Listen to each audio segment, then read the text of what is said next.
Commander Zoktaviir, the Butcher Unleashed. Ursus Zoktavir's story is savage and brutal, and his name is synonymous with slaughter and madness. Those who have observed him fighting side by side with his pair of two-headed hounds see these ferocious beasts as an apt reflection of his untamed darkness.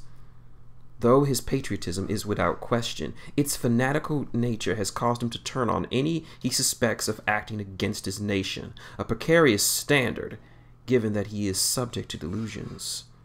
For Commander Zoktaviir, any movement that does not bring a soldier closer to the enemy is cowardice, and any action that doesn't bring death to enemies is treason. His killing prowess and potency as a warcaster make him seemingly invulnerable when he's swept up in a frenzy of destruction, but even he has his limits. His self-destructive impulses nearly laid him low when Ursus, defying his orders during the siege of Feling, let himself be goaded into an impossible attack.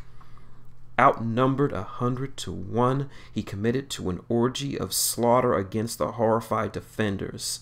Violating orders, his soldiers fled, leaving Ursus to fight alone.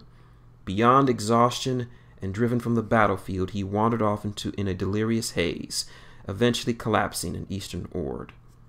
Death would have been certain if not for an unexpected kindness.